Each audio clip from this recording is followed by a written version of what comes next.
সকালবেলা উঠেই আমি চলে আসি আগে গাছ দেখতে, এগুলো বৃষ্টির মধ্যে কিরম হচ্ছে। এই গাছটা তো বাইরে ভিজে গিয়েছিল, জানো, আমার দরজার বাইরে রাখা ছিল, নিয়ে চলে এলাম এখানে। বেশি মাটি যদি ভিজে যায় তাহলে গাছটা মরে যাবে। যাই হোক, চলো, বিছানা গোছানো রেডি। কেমন লাগছে তোমরা জানিও প্লিজ। আমার তো ভীষণ ভালো লাগছে কালারটা। মাশরুম কেটে বসিয়ে দিয়েছি, দেখো, নুন একটু দিয়ে 1 ফুট দিয়ে এটাকে জলটা আমি ফেলে দেবো। এইখানে কাটা হয়ে গেছে আমার লাল শাক, সব কিছু কেটে রেডি করে রেখেছি। Good morning, good morning, good morning. Kaveri চলে এসেছে তোমাদের সামনে নতুন একটা ঝকঝকে ব্লগ নিয়ে। সামনে দেখো মাশরুম, 2 ট্রে মাশরুম কিনেছি, ভীষণ প্রিয় গো আমার। আর কিছু কাটা চলছে, হঠাৎ ভাবলাম বন্ধুদের সাথে একটু শেয়ার করি। এইরমভাবে কেটে আমি একটুখানি নুন জলে আগে ভাপিয়ে নেবো, তারপর দেখি মাশরুমের তরকারি করব না মাশরুমকে ফ্রাই করব। আর সামনে উঁকি দিচ্ছি আমার লাল শাক। সকালবেলা উঠেই আগে বসে পড়েছি আনাজ কাটতে। তার আগে অবশ্য ডিম পাউরুটি করার প্রস্তুতিটা আমি নিয়েছি, রাখা আছে। দীপঙ্কর চান করছে, আমি বললাম সেই সুযোগে আনাজটা কেটে নিই। তো ভাবলাম যে তোমাদের সাথে একটু শেয়ার করি বন্ধুরা। সামনে দেখো থালা, এখানে লাল শাক কাটবো বলে সব রেডি করে নিয়ে বসেছি। আনাজ কাটতে আমি বন্ধুরা খুব ভালোবাসি, তবে রান্না করতে ভালোবাসি না। ঠিক আছে, চলো সারাদিন কি করি। আগে সময় হয়ে গেছে, দীপঙ্করকে আগে ওর জলখাবারটা দিয়ে দিই, দিয়ে অফিস চলে যাক, তারপরে আসছি। এবার এইভাবে কেটে নিলাম পাউরুটিগুলো, সব রেডি হয়ে গেছে। চলো, দীপঙ্করের অ্যালার্ম চলে এসছে, সোমা রেডি করো, 8:45। ডিম গুলেছি, কিন্তু আজকে জানো 4টে ডিম ছিল, আর বেশি ছিল না, তাই একটু দুধ মিশিয়ে গোলমরিচ দিয়ে করে নিলাম। এখানে তাওয়া জ্বলছে, স্টার্ট করে নিই চলো।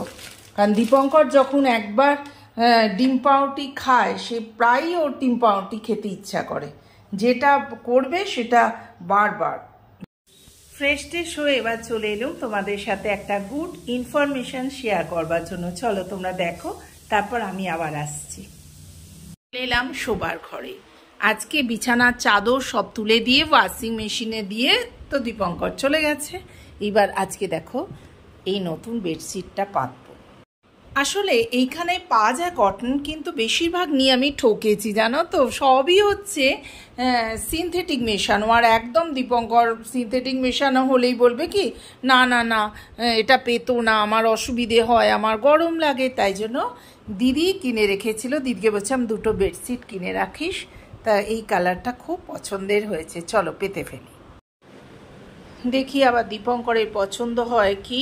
খালি বলবে কি যে একদম হালকা কালার কেন, সুমারে কাচতে কাচতে এগুলো বলো ফেড হয়ে যায় না, সেই জন্য আমি একটুখানি ডিপ কালার পছন্দ করি।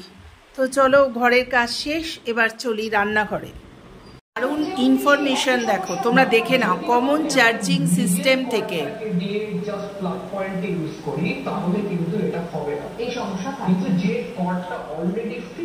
সব সময় বলছে নিজের চার্জার নিয়ে যেতে হবে, দেখো কর্ডটা না, সেই কর্ডের পেছনে একমাত্র চিপটা থাকতে পারে। সবচেয়ে ডেঞ্জারাস হচ্ছে এটা কিছু কমার্শিয়াল চিপ আছে, মানে এরকম তার পাওয়া যায়, এগুলো অনলাইনেও পাওয়া যায়। এরকম নিজেরই খুব ভয় লাগছে, যদিও আমি তোমার কাছে খুব সেফ। হ্যাঁ আমি জানি, এরকম তার কিন্তু কমার্শিয়াল পাওয়া যায়, যেখানে এই চিপটা কিন্তু এইখানে না থেকে এই তারটার ভিতরে থাকে। আচ্ছা, হ্যাঁ সেটাও হতে পারে। সেখানে কিন্তু তারটাকে দেখে বোঝাই যাবে না ওটা একটা হ্যাকিং এর তার। এবং কালকে যদি ওই তারটাকে আমার টেবিলে রেখে দিয়ে আমার তারটা খুলে নিয়ে চলে যায়, তাহলে ওই তারটা কিন্তু আমি বুঝতেও পারবো না, যত ইউজ করতে থাকবো ততদিন তাও। তো বন্ধুরা, তোমরা দেখলে গুড ইনফরমেশনটা কি। প্লিজ কারোর চার্জার ইউজ করো না। এখন চারিদিকে যা হচ্ছে না, সত্যি কোন ফাঁদে আমরা পড়ে যাব, কিভাবে তোমাদের ফোন হ্যাক হয়ে যাবে। ব্যাক ক্যামেরায় দেখাই, দেখো দীপঙ্করের হচ্ছে ব্যায়াম করা যন্ত্র, কালকে হাতে লেগেছে তাই এটাকে উঠিয়ে রাখতে পারেনি। বন্ধুরা, কেমন খেলা উপভোগ করলে, কেমন আমাদের ইন্ডিয়া জিতলো, আমি তো ভীষণ উপভোগ করেছি, একদম এন্ড অবধি দেখেছি, খুব চিৎকার করেছি। পুরোনো দিনের কথা মনে পড়ে গেল, ছোটবেলায় এরম বাবার সাথে খেলা দেখতে দেখতে চিৎকার করতাম। আর কি বাজি ফাটছে। যাই হোক, যা শেষ ভালো তার সব ভালো। আমাদের যে মনে ক্ষতটা ছিল তার ওপর তো একটু মলমের প্রলেপ তো লাগানো গেল বন্ধুরা। চলো, এই ছোট্ট ব্লগটা যদি তোমাদের ভালো লেগে থাকে তো do like, share and subscribe my channel. Kaberi জীবন কথায় তোমাদের স্বাগত। টাটা।